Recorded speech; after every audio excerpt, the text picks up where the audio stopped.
So 10th వరకు ఏంటంటే మనకు ఏం ఇష్యూ ఉండదు. బట్ ఇంటర్ డిగ్రీ ఆ పైన చదివే వాళ్ళు ఏంటంటే మనము ఖచ్చితంగా క్యారీ చేయాల్సింది హాల్ టికెట్. ఓకేనా? ఏం క్యారీ చేయాలంటే ఎగ్జామ్కి వెళ్ళేటప్పుడు hall ticket, original hall ticket. ఓకేనా? ఒరిజినల్ హాల్ టికెట్లో మనకు మన ప్రిన్సిపల్ సైన్ అనేది ఉంటుంది. ఓకేనా? So original hall ticket. Number 2 any ID proof, అది కూడా గవర్నమెంట్ ఐడి ప్రూఫ్. మళ్ళీ ఐడి ప్రూఫ్ అన్నారనేసి వేరే తీసుకెళ్ళదు. So government ID proof like Aadhaar లేదా voter ID, PAN card or driving licence. వీటిలో ఏదైనా ఒక్కటి ఉంటే సరిపోతుంది. అన్నీ ఉండాల్సిన పని లేదు, ఒక్కటి ఉన్నా సరిపోతుంది. ఓకేనా?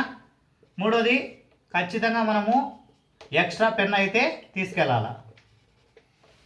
ఖచ్చితంగా ఎక్స్ట్రా పెన్. ఒకవేళ అందులో చార్ట్ వేయాల్సింది వస్తుంది అంటే ఖచ్చితంగా పెన్సిల్,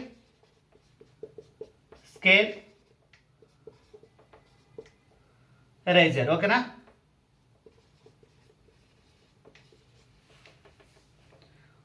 సో ఇవండి, ఖచ్చితంగా హాల్ టికెట్ ఉండాలి. అలాగే ఏదైనా సరే ఒక గవర్నమెంట్ ఐడి ప్రూఫ్ ఉండాలి, పెన్ ఉండాలి. అండ్ ఇవి రెండు వచ్చేసి ఏంటంటే ఇవి ఒకవేళ అవసరం పడితేనే, ఎక్స్ట్రా పెన్ తీసుకెళ్ళలేదు, ఒక పెన్నే తీసుకెళ్ళాము, ఎగ్జాక్ట్గా మనకి ఎగ్జామ్కి సరిపోయింది, ఓకే, ఇబ్బంది లేదు. ఒకవేళ పెన్ను మధ్యలో అయిపోయింది లేదా అంటలేదు, అప్పుడు ఏం చేస్తాం? ఎవరినోని బారో చేసుకోవాలి, అడగలేం కదా ఎగ్జామ్ కాబట్టి. సో ఇవి కూడా తీసుకెళ్ళండి. మీరు ఫస్ట్ డే ఎగ్జామ్కి వెళ్తూ ఉంటే కనీసం అంటే 30 మినిట్స్ ముందైతే సెంటర్కు రీచ్ అవ్వడానికి ప్లాన్ చేసుకోండి. ఎందుకంటే మీ రూమ్ చూసుకోవాలా.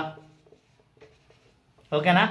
మీ రూమ్ ఎక్కడుందో. సో హాల్ టికెట్ ఫస్ట్ మనం ఎంటర్ అవుతానే ఇక్కడ రాసింటారు. సో ఇక్కడ నుంచి ఇక్కడ దాకా 1 నుంచి 10 దాకా room number 1, room number 2, room number 3. So మన హాల్ టికెట్ నెంబర్ A40 ఉందనుకోండి, మనం రూమ్ నెంబర్ ఎత్తుక్కొని వెళ్ళాలా. సో మనం మన ప్లేస్లోకి కూర్చోవాలి. అట్లీస్ట్ అక్కడ 10 మినిట్స్ టైం పడుతుంది.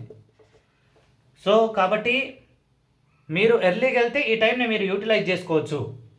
ఇదండి. సో ఎగ్జామ్కి వెళ్ళేటప్పుడు hall ticket, ID proof, extra pen, pencil, scale, eraser. At the same time కనీసం అంటే మీరు ఫస్ట్ డే అయితే కనుక 30 మినిట్స్ ముందు వెళ్ళండి. లేదు మాకు సెకండ్ ఎగ్జామ్, థర్డ్ ఎగ్జామ్ అంటే ఒక 10 మినిట్స్ బిఫోర్ వెళ్తే సరిపోతుంది. ఓకేనా?